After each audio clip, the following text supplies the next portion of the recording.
Baik, topik kita pada hari ini tentang analisis produk dan proses. Topik ini akan membahas bagaimana cara kita memulai perancangan tata letak dan sistem pemindahan bahan.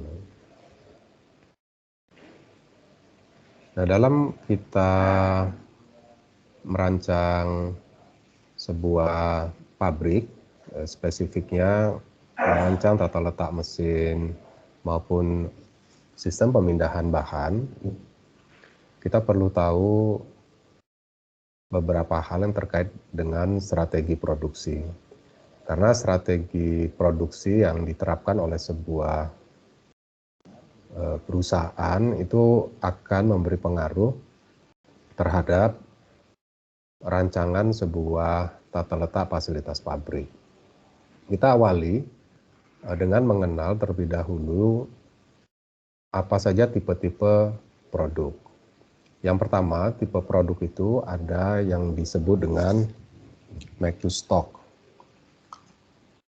Make to stock ini akan kita temukan pada pabrik atau industri produk makanan, ya, produk minuman, pabrik semen, pupuk, yang merupakan mass production. Variannya itu sedikit, ya, tapi jumlah atau volume produksinya itu besar. Itu ciri utama dari make to stock. Jadi make to stock itu merupakan tipe produksi yang menjaga ketersediaan produk jadi melalui penyimpanan sejumlah produk di gudang produk jadinya. Nah, tipe make to stock ini ditujukan untuk pasar yang menginginkan produk-produk yang standar, ya, seperti gula, minyak sawit, minyak goreng, semen, pupuk. Itu merupakan produk-produk yang standar, ya, umumnya dikenal dengan istilah produk-produk fungsional. Variasi pada tipe ini itu biasanya dari segi warna, dari segi ukuran, ya, bentuk-bentuk lainnya. Ya, kalau misalkan gula, variasinya itu dari ukurannya, katakanlah ada yang 1/4 kilo, mungkin ada yang 5 kilo, ada yang 1 kilo. Nah, itu yang menjadi variannya, tetapi substansinya masih tetap sama, yaitu sama-sama gula.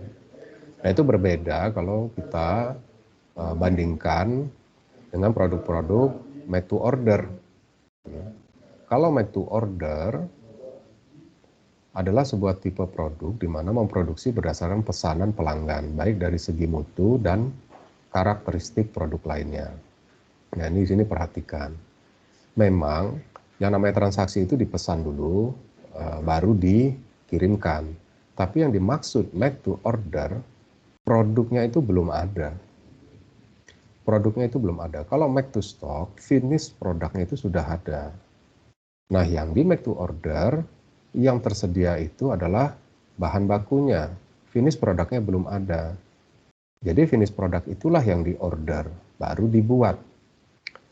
Nah, perusahaan-perusahaan make to order ini, mereka sudah punya desainnya, tapi finish produknya belum dieksekusi. Kapan mereka eksekusi? Ketika order itu datang. Nah, itu bedanya dengan make to stock. Memang kalau kita belanja make to stock, ya Anda pesan dulu, tolong kirimkan kepada saya 1 ton gula. Barulah 1 ton gula itu datang. Itu memang disebut dengan memesan, tapi bukan dalam konteks itu di make to order. Ya, di make to order memang finish produknya itu belum ada. Dibuat ketika dipesan, barulah dibuat. Jadi ciri besarnya make to order itu yang mereka simpan itu adalah bahan bakunya. Kalau make to stock, ya kedua-duanya, baik bahan baku maupun finish product. Nah, perusahaan dalam make to order ini menjaga ketersediaan bahan baku, ya, bukan produk jadi. Nah, produk yang dibuat merupakan rancangan dari pelanggan. Jadi pelanggan lah yang minta. Misalnya Anda datang ke mebel, ingin buat meja, di mana mejanya itu juga dilengkapi dengan lemari. Kemudian si bengkel atau tukang furniture itu memberikan alternatif-alternatif desain. Kemudian Anda tambah-tambahkan yang biasanya memang secara fundamental itu tersedia gitu. Nah, nanti bedakan dengan engineering to order antara make to order ini ya. Nah, artinya apa? Artinya produk yang dibuat itu memang requirement atau permintaan atau spesifikasi yang ditetapkan oleh pelanggan. Nah, pelanggan minta, ini tolong ukurannya sekian, tingginya sekian, fungsinya apa. Nah, itu dicatat tuh oleh tukang. Barulah dieksekusi. Jadi di furniture itu dia menyiapkan ya, bahan bakunya, kayu-kayunya, dan beberapa aksesoris tambahan yang biasa digunakan untuk kebutuhan mebel atau furniture. Dan demikian juga kalau kita temukan pada industri-industri spare part suku cadang. Nah, suku cadangnya itu misalkan gear. Gear itu dibuat dengan spesifikasi yang ditentukan oleh pelanggan, barulah kita buat. Nah, ini pabrik-pabrik suku cadang yang memang variannya itu banyak sekali. Variasi produk itu banyak sekali, tapi yang mereka buat itu jumlahnya sedikit-sedikit. Nah, itu yang membedakan make to order dengan make to stock. Nah, pabrik untuk tipe produk seperti ini, maksudnya seperti make to order, membutuhkan kemampuan teknis yang khusus. Kenapa membutuhkan kemampuan teknis yang khusus? Karena memang produknya itu gonta-ganti terus, variasinya banyak. Gitu. Dan pasar mengizinkan waktu ancang yang panjang. Lead time-nya itu bisa panjang. Jadi orang kalau order, oh kita perlu waktu 3 minggu nih Pak. Loh kok lama sekali ya? Memang mereka harus mulai dari awal, karena memang stok dari produk yang dia minta tidak ada. Yang kita stok kan bahan bakunya. Kita perlu menyiapkan gambar tekniknya. Ya syukur-syukur gambar teknik itu sudah ready. Sehingga kita tinggal eksekusi. Tapi namanya permintaan kan bisa saja berbeda dengan dokumen-dokumen gambar teknik atau gambar mesin yang kita punya. Artinya kita membuat gambar mesin atau gambar teknik itu berdasarkan pengalaman kita sebelum-sebelumnya pernah membuatnya. Nah, kalau spesifikasi produk yang datang, yang dipesan itu ternyata kita tidak pernah membuatnya, kan harus kita mulai gitu. Tapi harus diingat, di sini produk-produk yang mereka minta itu memang hakikatnya itu sudah siap untuk kita buat gitu. Nah, ini memang umum kita temukan misalkan pada pabrik alat dan mesin pertanian yang disingkat dengan Al-Sintan. Jadi misalnya datang dia minta buat mesin thresher, ya, minta buat mesin perontok padi. Itu kita sudah tahu ya desain itu karena kita memang pernah buat ya. Sekali lagi di make to order itu cirinya memang dia pernah buat. Tetapi nanti katakanlah spesifikasinya saja yang berbeda, misalkan kapasitasnya, ya, sehingga yang kita ubah itu hanya kapasitasnya, cara kerjanya itu tidak berubah, ya, desainnya itu hakikatnya tidak berubah, ya, standar desainnya itu, tapi kapasitasnya saja.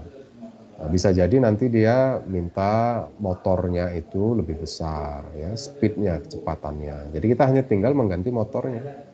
Nah, karena spesifikasi motornya itu lebih besar, bisa jadi dudukan dari motornya itu lebih besar dibandingkan dengan yang pernah kita buat. Maka itu jadi yang akan membedakan mesin thresher yang diorder oleh si B ya, dengan mesin thresher yang pernah diorder oleh A beberapa tahun yang lalu gitu.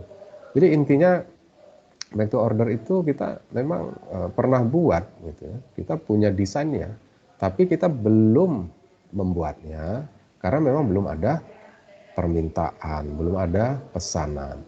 Nah, ini berbeda dengan engineer to order ya. Engineer to order ini dia memang polanya seperti make to order, hanya saja yang dia minta itu khusus. Contoh, misalkan kita punya teknologi pesawat N235 yang didesain itu untuk penerbangan sipil, ya, didesain untuk penerbangan sipil. Tiba-tiba datang permintaan dari satu negara ya, kepada negara kita, kepada perusahaan penerbangan kita itu, Saya mau beli N235, tapi yang didedikasikan untuk pesawat tempur, pesawat yang support untuk pertempuran. Maka akibatnya kita harus redesign teknologi pesawat terbang N235 itu yang awalnya didedikasikan untuk penerbangan sipil menjadi penerbangan militer. Ya, kita memang pernah buat, ya, tetapi ini desainnya sama sekali baru. Ya, teknologi sama sekali baru. Bentuknya saja memang mungkin sama dengan sipil, tapi teknologinya baru. Artinya apa yang membedakan engineer to order dengan make to order? Engineer to order, dia dimulai dari desain. Kalau make to order, kita sudah punya itu desain. Jadi kalau sederhananya, ya, yang membedakan engineer to order dengan make to order, kalau customer datang, ya kita buka album. Ini loh yang kita punya. Nah, seperti kalau saudara datang ke tukang besi, tukang las, teralis, mau pesan pagar, nah, nanti tukang teralisnya tinggal buka album. Nah, inilah desain-desain kita punya. Nah, nanti Anda akan memesan mungkin kombinasi 2 atau 3 dari desain yang existing.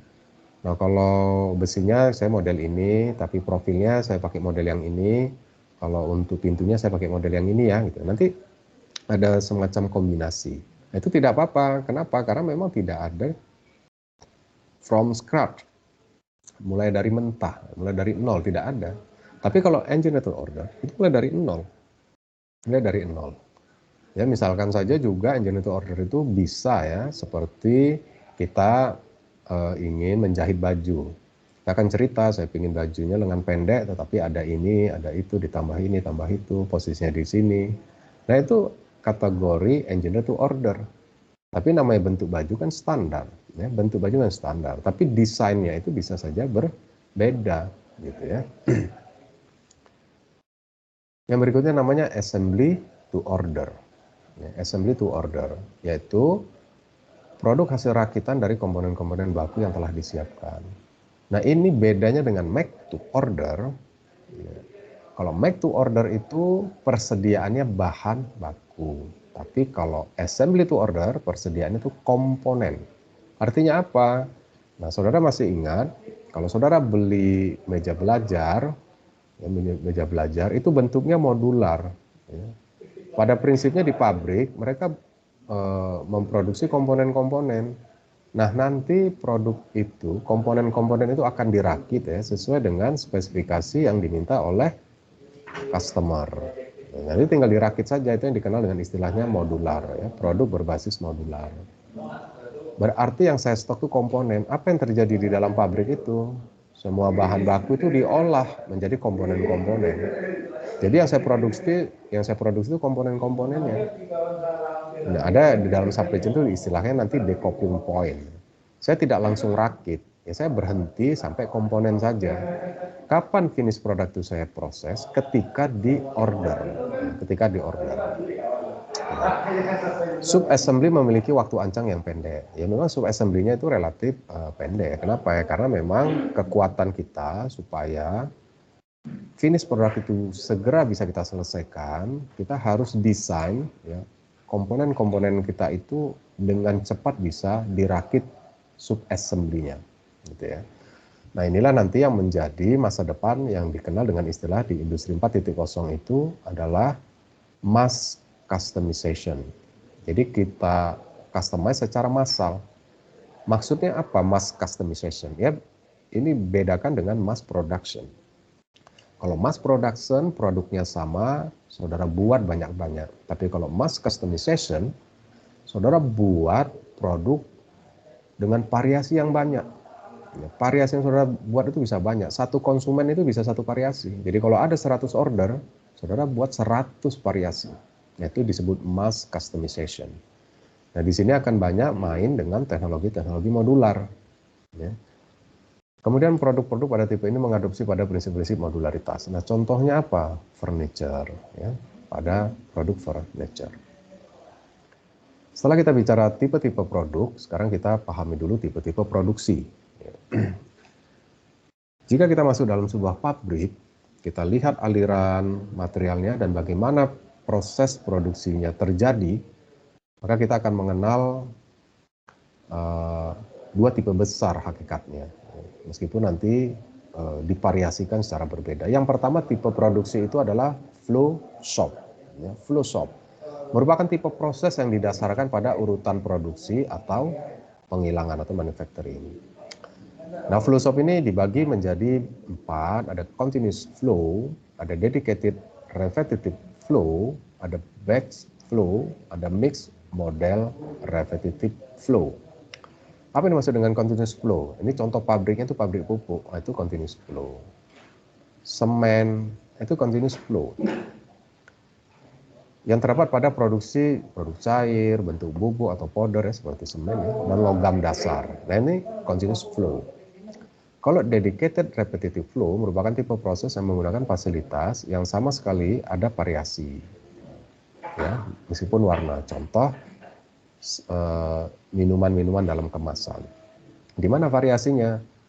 Nah, misalkan ada satu produk, dia buat yang ingredientnya itu soda. Itu soda. Nah, nanti sampai jumlah tertentu, ya, dalam jumlah tertentu, dia ganti lagi. Yang kita sebut jumlah tertentu kita kenal dengan istilah lot size. Setelah membuat yang rasa soda sebanyak 100 botol atau 100 kaleng, diganti produk yang rasa strawberry, ya, tanpa soda, ataupun sama-sama basisnya soda, yang awalnya soda murni, produk berikutnya yang soda rasa strawberry. Nah, jadi ada variasi dari situ, variasi rasa. Bisa juga variasi warna, seperti apa? Permen. Nah, itu dedicated repetitive flow. Jadi kalau dilihat prosesnya sama, urutannya sama, karena ini flow shop. Tetapi isinya itu nanti bisa digonta-ganti. Nah, itu dedicated repetitive flow. Yang berikutnya batch flow. Ini misalkan khusus di perakitan mobil. Jadi mobilnya itu sama-sama mobil sedan, tapi ada yang warnanya putih, kemudian ada ganti warnanya merah, warnanya hitam, warnanya kuning, warnanya biru. Nah, itu batch flow. Jadi dibuat pergantian variasi produk itu berdasarkan ukuran batch-nya. Yang warna putih karena demand-nya banyak, permintaan ada 100 lot size-nya ya. Kalau kita bicara economic lot size, ya, yang di dalam production planning and inventory control, saudara sudah belajar berbagai macam teknik-teknik untuk menghitung ukuran lot yang paling optimal ya, silver meal, economic order quantity, economic production quantity, Wagner-Wittin, ya, banyak sekali metode-metode untuk penentuan ukuran lot. Nah, itu di batch flow itu yang kita temukan. Proses perakitan pembuatan mobil itu sama, apapun warnanya sama, tetapi kita akan membuat satu varian itu dalam jumlah ukuran tertentu, gitu ya. Hampir mirip memang dengan dedicated repetitive flow ya, hampir mirip ya. Mixed model repetitive flow merupakan kombinasi dari dedicated dan batch. Nah, apapun penjelasannya, hakikatnya, jika Anda menemukan satu pabrik dengan proses produksinya itu mengalir dari satu urutan, dari satu fasilitas ke fasilitas berikutnya, ya, bayangkan seperti minyak sawit, bayangkan seperti pengolahan minyak mentah, bayangkan seperti pengolahan semen, nah itu masuk kategori flow shop. Yang kedua namanya job shop. Nah, job shop ini berbeda dengan flow shop, di mana cara kita berproduksi itu berdasarkan pengorganisasian peralatan yang sama fungsinya, sehingga aliran pekerjaan dari departemen ke departemen lainnya dengan tipe operasi yang berbeda.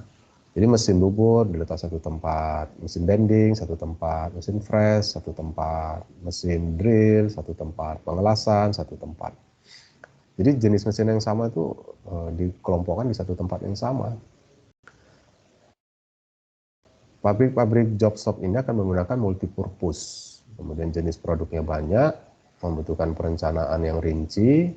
Kenapa? Karena memang urutan proses untuk setiap jenis produk itu bisa beda-beda urutan-urutannya. Makanya kita perlu detail. Kemudian informasi job dan shopnya itu ya rinci ya sebagai konsekuensi dari perencanaan yang rinci. Ketersediaan sumber daya terkoordinasi dan keterampilan pekerja harus tinggi. Nah, ada satu tipe yang memang tidak cocok untuk job shop maupun flow shop, kita sebut namanya fixed site. Itu proses untuk kegiatan proyek ya, sehingga bahan baku, perkakasan, perkakas kerja, pekerja itu bergerak ke lokasi produk yang dipabrikasi. Ya sederhananya bayangkan aja kalau bangun rumah lah. Ya kan seluruh material pekerja kan datang ke lokasi rumah. Nah sama, ini produk yang besar seperti membuat kapal, membuat pesawat terbang. Material pekerja, peralatan itu yang bergerak menuju produknya. Nah di sini cirinya pekerja memang terlatih, mahir dan mandiri. Makanya pekerjaan seperti membuat kapal, pesawat terbang, itu certified seluruh operator-operator sampai engineer-engineer yang ada di sana. Ya. Jumlah pesanannya memang kecil, kadang-kadang cuma 1 buah, 2 buah ya setiap customer ya. Tolong saya buatkan pesawat 6, pesawat 2, gitu. Nggak banyak-banyak dia. Nah dari tipe proses maupun tipe produk, maka kita bisa memperkirakan tipe tata letak apa yang cocok. Ya, tipe tata letak apa yang cocok. Nah, tipe tata letak yang sudah dijelaskan itu ada product layout, proses layout, fixed position layout, grup teknologi layout. Ya. Jika flow shop, ya, di mana tipe flow shopnya itu continuous, tipe produknya itu make to stock. Nah, ini cocoknya tipe tata letak produk. Kalau yang dedicated repetitif itu juga make to stock, maka tipe tata letaknya produk. Intinya tipe proses plus soft itu kecenderungannya ya, kecenderungannya itu tipe produknya make to stock. Maka kita bisa arahkan pada tipe tata letak produk. Mengapa ada grup teknologi pada tipe proses plus soft ini? Kapan itu diterapkan? Tipe proses yang cocok dengan grup teknologi layout itu apabila tipe produknya assembly to order. Assembly to order. Kenapa? Karena assembly to order ini akan menyangkut penyelesaian satu varian produk. Bisa jadi beberapa variannya banyak, varian produknya banyak, tetapi ada beberapa varian itu bisa selesai di satu sel. Bisa kita atur di satu sel. Nah, tipe dari GT Layout ini ada yang macam-macam, ada GT Flow, gitu ya. Yang nanti secara khusus akan kita pelajari.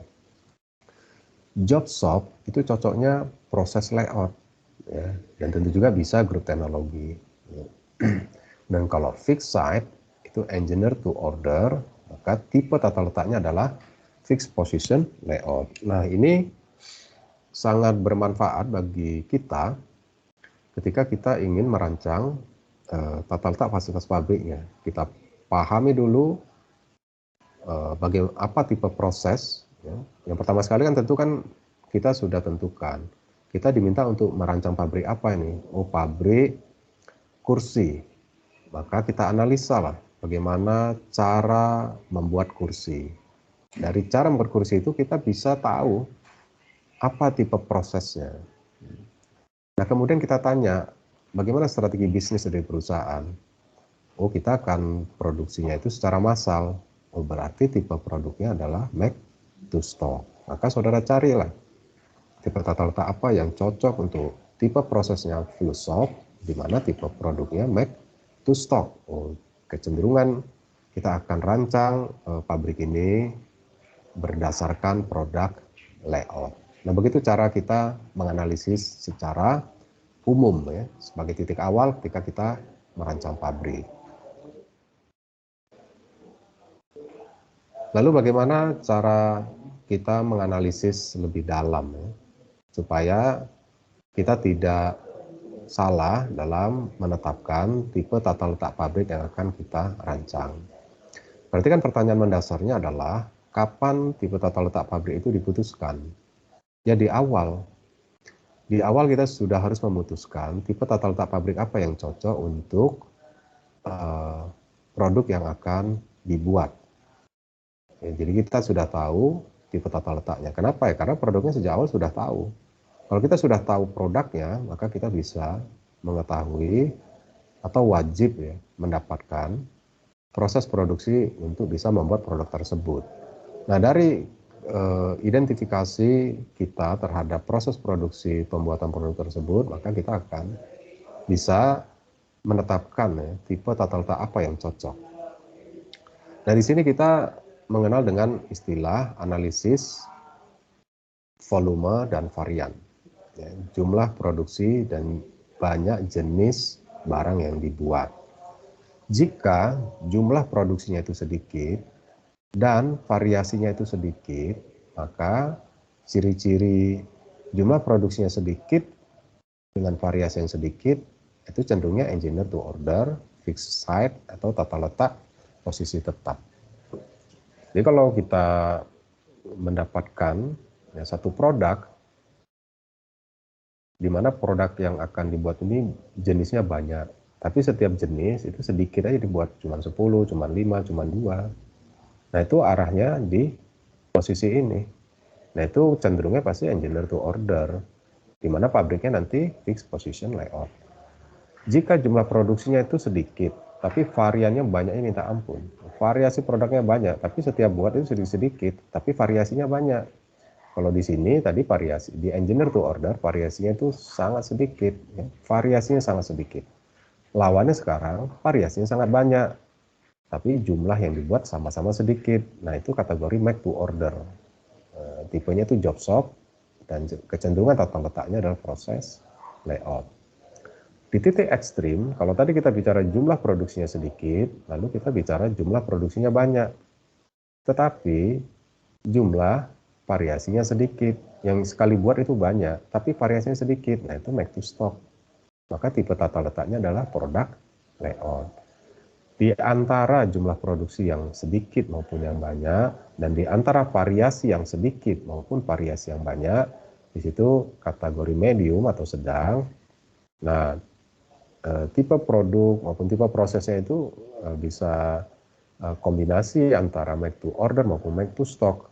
Maka tipe tata letaknya itu kecenderungan ya, kalau tidak proses layout, dia grup teknologi layout, atau istilah lain manufacturing seluler, sistem manufaktur seluler, begitu.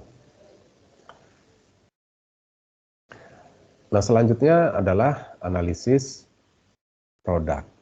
Ya, sebagaimana saya sudah jelaskan bahwa untuk bisa untuk bisa memulai merancang tata letak pabrik itu, kita harus memahami secara rinci ya produk yang akan kita buat pabriknya. Ini yang dikenal dengan analisis produk, yaitu mempelajari secara rinci spesifikasi dari produk, baik strukturnya, materialnya, maupun proses manufakturnya. Nah, apa yang menjadi tujuan analisis produk? Yang pertama, kita ingin mengetahui produk yang kita buat ini berapa banyak. Nah, ini kan berkaitan dengan hasil analisis kelayakan bisnis tersebut. Misalkan kita diminta untuk membuat pabrik kursi. Pertama kita tanya, kursinya banyak varian enggak? Oh, banyak. Ada berapa varian? Oh, variannya ada 50 varian. Dari situ kan saudara bisa memperkirakan variannya di kategori banyak atau sedang ini. Oh, kategori banyak. Kemudian kita tanya, ini nanti setiap varian jumlah produksinya berapa? Oh, jumlah produksinya pun sedang-sedang aja. Nah, berarti variannya banyak, jumlah yang diproduksi itu sedang, ya. Sedang itu tentunya ada satuan kuantitinya ya, yang nanti kita bisa analisis variasinya itu banyak atau sedang gitu ya. Nah, itu relatif, memang tidak ada rumus untuk bisa menetapkan berapa yang disebut banyak dan berapa yang disebut sedang. Tapi intinya kita harus tahu memang berapa jumlah produksi dari setiap produk tersebut. Itu harus ditentukan. Dari mana kita dapatkan jumlah itu? Ya tentunya kajian mendalam dari studi kelayakan. Berdasarkan studi kelayakan yang ekonomis, yang menguntungkan, nah itu apa saja variasi produk dan berapa banyak produknya. Nah, itu sudah dikaji secara mendalam. Nah, perancang pabrik akan start atau memulainya dari sana. Jadi kita perlu tahu berapa jumlah total permintaan setiap produk. Yang kedua, analisis produk itu juga pada akhirnya ingin menentukan kapasitas pabrik. Maka production rate itu kita juga perlu tahu. Artinya apa di sini?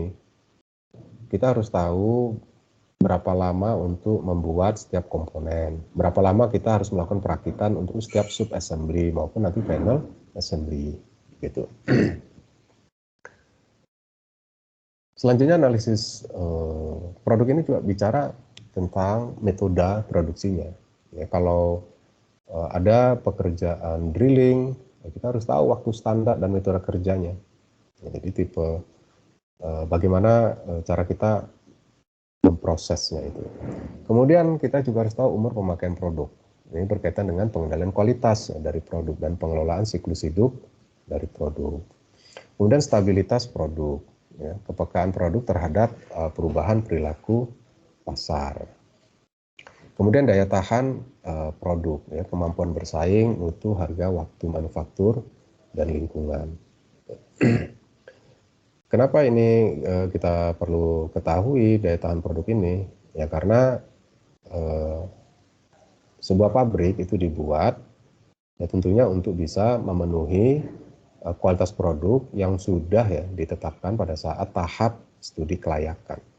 Jadi semua informasi yang kita dapatkan dalam analisis produk ini berdasarkan kajian yang mendalam dan rinci pada tahap studi kelayakan bisnis. Gitu ya. Jadi semua ini adalah data yang kita butuhkan. Kalau tidak ada data, kita akan tidak bisa membuat pabriknya. Maka kunci sukses dari rancangan pabrik yang baik itu apabila tersedia data yang akurat dan lengkap. Kemudian analisis produk ini juga bicara fungsi produk. Ya, kalau kita diminta untuk membuat pabrik kursi, ya kita harus tahu kursi yang kita buat ini kursi untuk apa saja. Oh ternyata ada kursi untuk belajar, ada kursi untuk ruang tamu, ada kursi yang untuk multipurpose, ya, bisa dipakai belajar, bisa untuk pakai acara pesta. Kita harus tahu fungsi produk. Nah ini kan semuanya sudah ada di dalam studi kelayakan. Kemudian derajat pembakuan produk, standarisasi produk atau komponen.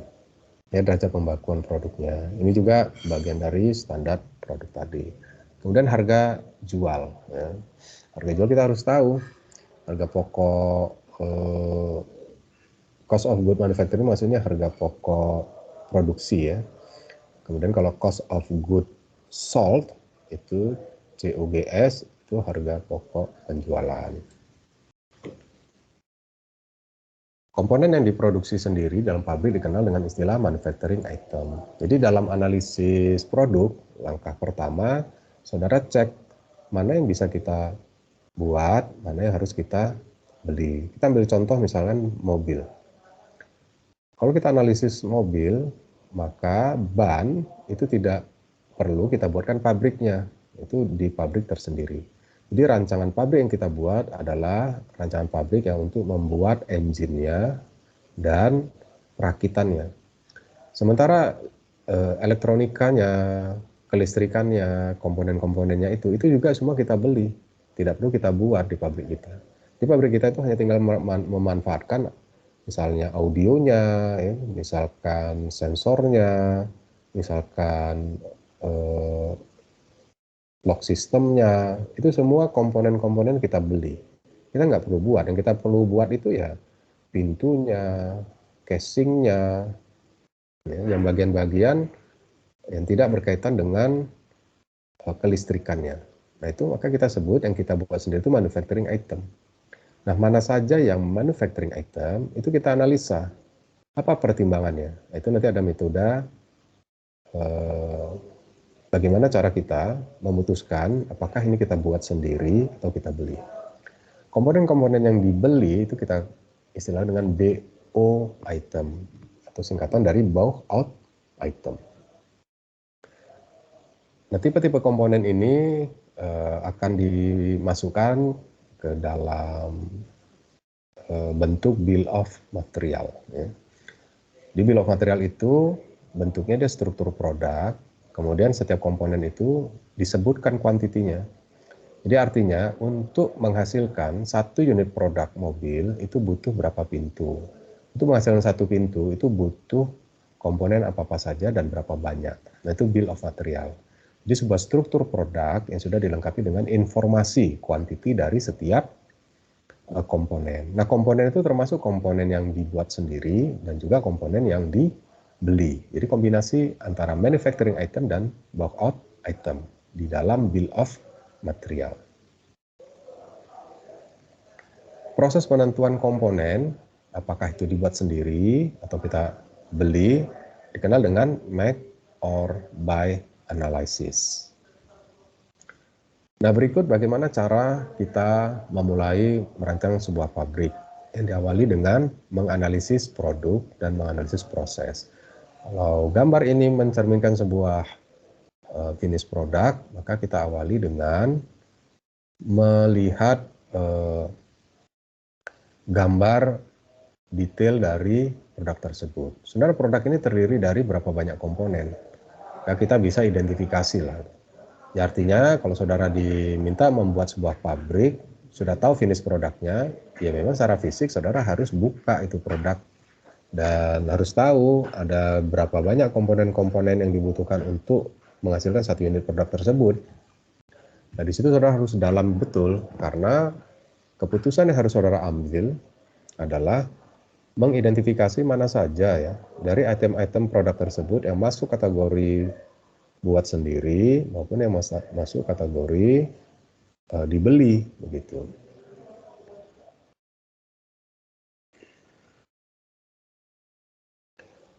Kemudian dari setiap komponen ya, itu harus dibuatkan gambar tekniknya.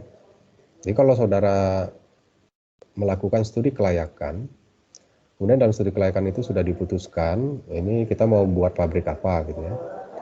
Nah maka saudara, kalau saudara punya rancangan sendiri, maka buatlah secara detail gambar-gambar dari semua komponen, baik komponen yang mau dibuat sendiri maupun komponen yang akan dibeli. Harus punya gambar tekniknya. Nah harus diingat bahwa gambar teknik dari sebuah produk, baik finish produk maupun gambar-gambar untuk setiap komponen itu adalah rahasia dari perusahaan. Karena kunci daya saing atau rahasia dari sebuah produk itu ada pada gambar. Nah, ini kan sama dalam keseharian kita bisa kenal makanan yang enak itu tentunya resepnya itu jadi rahasia. Itu tidak boleh dibuka, tidak boleh disebarluaskan. Jadi dokumen-dokumen gambar teknik dari setiap komponen ini akan menentukan ya kemampuan bersaing dari satu produk. Ini sifatnya sangat rahasia. Maka pengarsipan dari gambar-gambar teknik ini akan menjadi perhatian yang sangat serius. Nah, dilarang setiap pekerja itu membawa pulang, dilarang dia punya file. Andai kata pun itu disimpan, itu diberikan kepada engineer-engineer yang benar-benar kita yakini itu punya integritas yang tidak akan membocorkan rahasia perusahaan. Ya, sekali lagi bahwa gambar mesin atau gambar teknik itu adalah rahasia perusahaan. Ini adalah contoh dari gambar mesin tadi yang lebih detail ya dari setiap komponen. Jadi informasinya memang sangat rinci yang mana gambar ini dengan mudah dibaca oleh operator sehingga operator bisa bekerja ya, untuk memproduksi setiap komponen-komponen dari gambar ketika komponen-komponen itu masuk kategori manufacturing item. Bagaimana analisis make or buy itu? Ketika saudara sudah menganalisis sekumpulan komponen-komponen yang membentuk satu unit produk, maka saudara ajukan pertanyaan pertama, dapatkah item tersebut kita beli? Jadi kan saudara lihat itu item-item untuk membentuk ya sebuah finish product.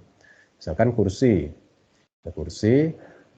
nanti bagian kakinya itu merupakan stainless steel. Kan saudara tanya, nah ini untuk kakinya ini dapatkah kita beli? Maka pertanyaan pendalamannya atau secondary questionnya, apakah item tersebut tersedia, gitu ya. Artinya apa? Artinya kalau kita mau beli itu ada enggak di pasar. Kemudian pertanyaan berikutnya kita bisa munculkan, apakah manajemen mengizinkan item tersebut dibeli? Ya kalau oh iya item tersebut ada di pasar. Nah, pertanyaan berikutnya, ini investor yang mau buat pabrik ini mengizinkan nggak itu dibeli? Karena di pasar ada. Tapi kalau di pertanyaan pertama saja, apakah item tersebut tersedia? Jawabannya tidak, maka wajib saudara menjawabnya, ya kita buat, ya sudah selesai, tidak perlu kita ajukan pertanyaan-pertanyaan turunan. Nah kalau pertanyaan oh ya tersedia, maka pertanyaan turunannya, nah ini boleh nggak sama inspektor kita beli aja, nggak usah kita buat di pabrik kita, cukup kita beli saja. Gitu. Nah kalau boleh dibeli, nanti kualitas yang ada di pasar itu terpenuhi enggak dengan spesifikasi yang kita punya. Kalau tidak terpenuhi dengan spesifikasi yang kita punya, ya udah pasti kita buat sendiri keputusannya. Apakah material item tersebut tersedia? Kalau spesifikasi terpenuhi, materialnya tersedia enggak? Nah ini adalah contoh-contoh pertanyaan-pertanyaan yang kita munculkan untuk kita sampai kepada kesimpulan ya, sebuah item itu kategori manufacturing item atau BO item. Nah, apakah pabrik membuat item tersebut? Nah, bila item tersebut dibuat konsisten dengan tujuan perusahaan-kah? Apakah perusahaan mampu membuatnya? Apakah kapasitas pabrik itu nanti memungkinkan? Kemudian apakah lebih murah membuat daripada membeli? Maka pertanyaan turunannya, apakah ada metode alternatif untuk membuat item tersebut, berapa jumlah permintaan atau kebutuhan item tersebut di masa depan. Dan pertanyaan lainnya, apakah modal tersedia untuk membuat item tersebut? Apakah ada peluang lain memanfaatkan modal yang tersedia tersebut dan seterusnya. Nah, ini adalah pertanyaan-pertanyaan primer, ya, pertanyaan-pertanyaan primer yang dimunculkan untuk kita bisa menetapkan atau memutuskan apakah item di dalam satu finish product itu masuk kategori item manufacturing atau item dibeli. Ini yang kita sebut sebagai analisis make or buy. Pertanyaan adalah, apakah pertanyaan ini standar? Tidak. Ya. Tetapi kita wajib menyusun pertanyaan-pertanyaan yang mulai diawali dengan karakteristik seperti ini. Itu bisa dibeli atau enggak? Ada enggak di pasar atau tidak? Ya kalau tidak ada di pasar, sudah berhenti, nggak perlu kita lanjutkan dengan pertanyaan berikutnya. Ya pasti harus kita buat. Kalau dia bisa dibeli, pertanyaan berikutnya, kita mampu nggak buat? Kalau kita nggak mampu membuatnya bagaimana? Ya udah pasti berhenti. Ya nggak usah pabrik itu dibangun. Ya untuk apa kita bangun pabrik om kita sendiri nggak bisa membuat? Dan begitu. Dan seterusnya. Jadi bisa saja jika saudara ingin menganalisis make or buy dengan merumuskan sendiri daftar-daftar pertanyaan yang relevan. Berikutnya ini adalah contoh part list. Ya.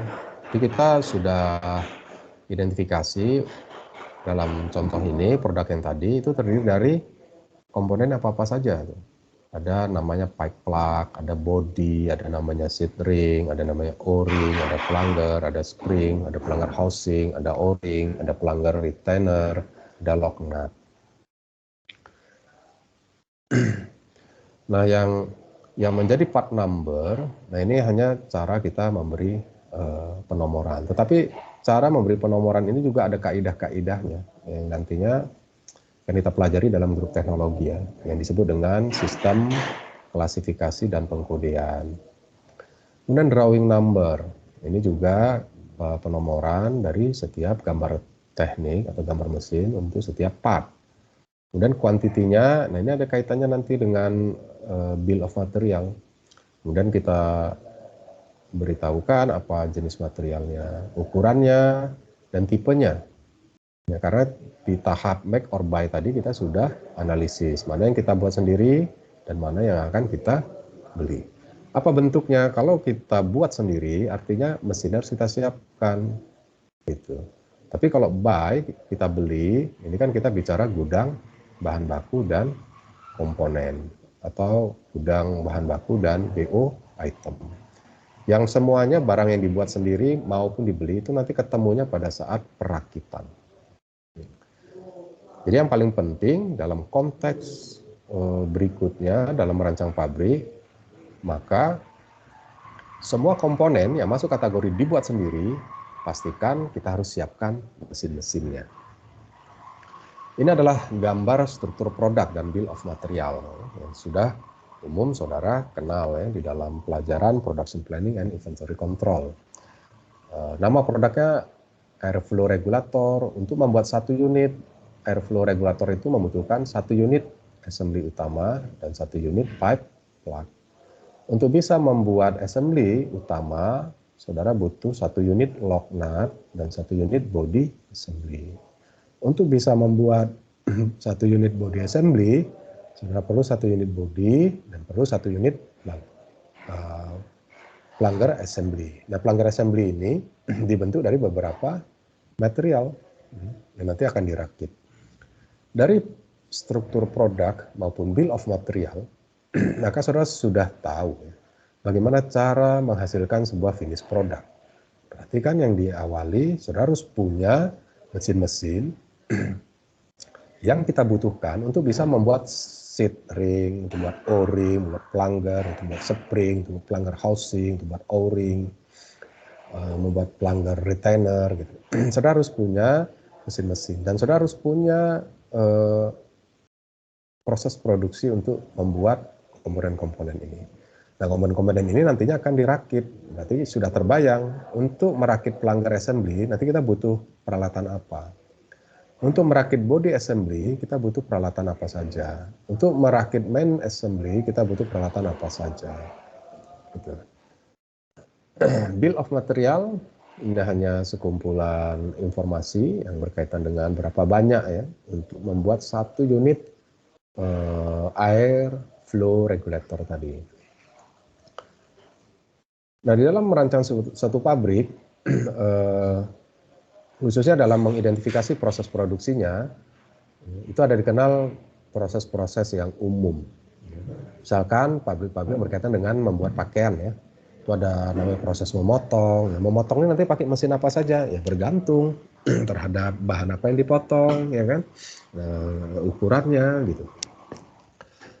Ada proses menandai, ada proses membuat lipatan, memberi label, menjelujur, menjahit, menyulam, membuat kulit. Intinya proses satuan ini akan membantu kita untuk mengidentifikasi jenis mesin apa saja yang nanti kita butuhkan di dalam pabrik kita. Nah, itulah mengapa proses satuan ini sangat membantu kita dalam perancangan sebuah pabrik. Karena kalau kita mau buat layout pabrik, kita harus tahu dulu yang mau di layout apa saja. Untuk kita bisa tahu mau yang dilihat apa saja, ya kita harus tahu mesin apa saja. Setelah kita tahu mesin apa saja, kita perlu tahu berapa jumlahnya. Nah, itu semua harus diawali dengan memahami proses produksinya. Nah, untuk mempelajari proses produksi ini, ya, kita bisa memulainya dengan mengidentifikasi proses-proses standarnya terlebih dahulu. Nah, ada proses kalau dia membuat makanan, ini beberapa atau bentuk umum lah ya proses satuannya. Kalau buat makan itu ada proses mencampur, memasak, memanggang, membakar, mengaduk, dan seterusnya. Kalau dia bahan-bahannya kayu, itu ada merobek, menggergaji, menyambung siku, dan seterusnya. Logam, kimia, ya. Dan ada proses-proses satuan. Nah, berikutnya dalam analisis proses maupun analisis produk ya yang akan kita butuhkan ya di dalam kita merancang satu pabrik, kita harus juga membutuhkan instrumen-instrumen analisis yang kita kenal dengan istilah peta-peta kerja. Ada operation process chart, ada assembly chart, ada flow process chart, ada multi product process chart, ada routing sheet. Ini adalah peta-peta kerja yang umum kita butuhkan. Yang paling sering kita pakai adalah operation process chart, assembly chart, dan flow process chart. Nah, peta-peta kerja ini akan sangat berguna untuk kita bisa mendalami ya proses produksi yang terjadi. Sehingga dari sana kita bisa merencanakan berapa banyak mesin yang kita butuhkan, berapa banyak bahan baku yang kita butuhkan, berapa banyak alat material handling yang kita butuhkan. Nah, itu semua bisa kita analisa, bisa kita hitung, bisa kita rencanakan dengan bantuan peta-peta kerja. Nah, ini adalah bentuk operation process chart. Intinya apa? Di dalam operation process chart, kita hanya menggambarkan ya, urutan-urutan pembuatan sebuah produk, ya, mulai dari raw material, dari bentuk mentahnya, sampai dia menjadi finish product. Jadi hanya operasi-operasi saja, ya ada kalanya ditambah dengan inspection. Jadi operasi-operasi saja. Apa kegunaan operation process chart ini? Ya, apa kegunaannya? Kegunaannya pertama kita akan gunakan untuk merencanakan ya, berapa banyak bahan baku yang kita butuhkan. Yang kedua, kita bisa gunakan operation process chart ini untuk menentukan mesin apa saja yang kita butuhkan. Ya, mesin apa saja yang kita butuhkan. Dan setiap mesin tersebut berapa unit yang harus kita siapkan supaya target produksi kita itu bisa kita penuhi. Yang berikutnya adalah assembly chart. Assembly chart ini konsentrasinya kepada kegiatan merakit. Karena merakit ini ada urutan-urutannya, tidak bisa sembarangan langsung kita rakit. Ya, misalkan saja yang untuk bentuk yang saudara lihat ini menjadi satu kegiatan perakitan. Artinya rakitan pada rakitan tahap ini itu tidak bisa dilakukan sebelum ya rakitan ini diselesaikan. Artinya kan ada logikanya. Apa yang membedakan assembly chart dengan operation process chart? Apa yang membedakan? Kalau operation process chart mulai dari bentuk raw material itu sampai dengan finish product. Jadi cara pembuatan sebuah komponen saja, ya, satu buah komponen itu dijelaskan di dalam operation process chart. Tetapi dalam assembly chart itu hanya bicara cara merakit. Jadi proses membuat sebuah komponen itu tidak dijelaskan di dalam assembly chart. Ya, tidak dijelaskan cara membuat komponen.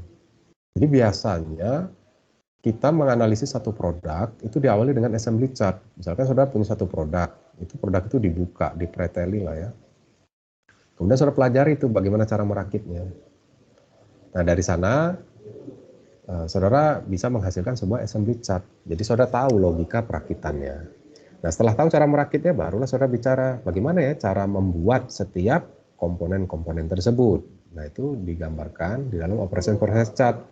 Jadi di dalam operation process chart itu sudah kombinasi ya antara cara membuat komponen dan cara merakitnya.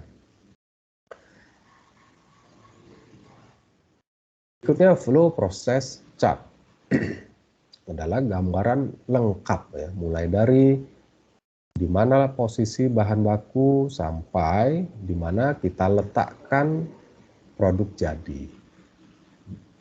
Operation flow process chart itu ditambah dengan kegiatan penyimpanan dan transportasi merupakan flow process chart.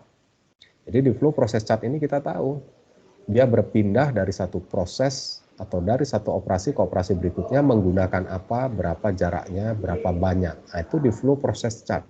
Di sangat lengkap informasinya. Kalau di dalam operation process chart, kita hanya tahu berapa lama prosesnya di mesin apa dan berapa banyak. Tapi di dalam flow process chart, selain operasi-operasinya, di dalam flow process chart ini juga kita lengkapi ya, bagaimana perpindahan barang-barang itu dari satu tempat ke tempat lainnya. Di sini kita akan mendapatkan informasi bagaimana pemindahan bahan. Apakah pemindahan bahan itu dilakukan secara manual atau pemindahan bahan itu membutuhkan alat material handling. Di sini sudah mulai dianalisa. Sehingga nanti di tahap perancangan sistem pemindahan bahan kita sudah tahu alat material handling apa saja yang dibutuhkan di dalam pabrik kita. Nah, di sistem pemindahan bahan kita tinggal hitung ya berapa banyak alat material handling, setiap jenis alat material handling itu dibutuhkan. Misalnya alat material handling yang digunakan dalam pabrik kita itu nanti menggunakan forklift. Maka kita tinggal hitung berapa unit nih forklift yang harus kita siapkan. Menggunakan industrial truck, trolley, itu berapa unit yang harus kita siapkan. Supaya apa? Supaya kegiatan pemindahan dari satu operasi ke operasi berikutnya itu lancar. Selanjutnya multi product process chart.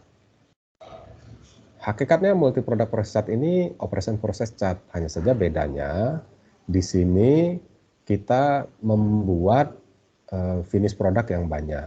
Misalkan ada produk HD1, HD2, HD3 dan sampai HD8. Ini masing-masing finish product yang tidak ada kaitan satu sama lain. Nah, ini kan kita kenal dengan operation process chart. Hanya saja ya produk-produk ini ternyata ada menggunakan jenis mesin yang sama.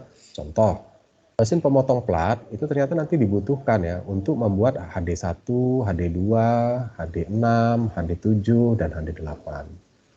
Misalkan mesin lipat plat itu akan dibutuhkan mesin tersebut pada HD1, HD3, HD4. Artinya apa di sini? Nantinya kita akan bisa hitung untuk bisa membuat HD1, HD2, 3, 4, 5, 6, 7, 8. Berapa banyak mesin pemotong plat yang kita butuhkan? Tentunya kita akan hitung pemotong plat ini nanti ditugaskan untuk HD1, HD2, 6, 7, dan 8. Jadi kita masing-masing kita hitung. Ini berapa komponen HD1 pada mesin pemotong plat ini targetnya. Nanti dari situ kita bisa hitung berapa load atau beban yang ditugaskan pada mesin pemotong plat. Dari sana kita nanti bisa akan menghasilkan berapa unit mesin pemotong plat yang harus kita siapkan. Berikutnya adalah routing sheet. Routing sheet ini berisikan secara rinci ya, bagaimana pembuatan sebuah komponen itu. Di sini akan terlihat waktu setup-nya berapa lama, waktu operasinya itu berapa lama, gitu ya. Nah, di sini material of part description-nya itu ukurannya berapa. Di routing sheet juga kita tahu, kita untuk membuatnya itu butuh tool apa-apa saja, gitu ya. Butuh tool apa-apa saja di sini. Kita butuh mesin apa saja. Nah, itu di routing sheet. Jadi routing sheet ini sudah sangat detail. Sehingga kita tahu waktu setup, kita tahu waktu operasinya. Nanti dari sini kita bisa hitung ya, berapa banyak unit mesin yang kita butuhkan untuk support ya, pembuatan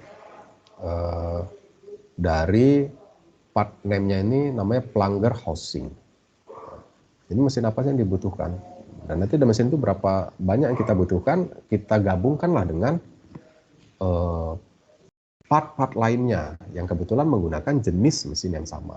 Nah, routing sheet ini sangat kita butuhkan ya untuk nanti kita gunakan sebagai data dalam kita menghitung kebutuhan mesin.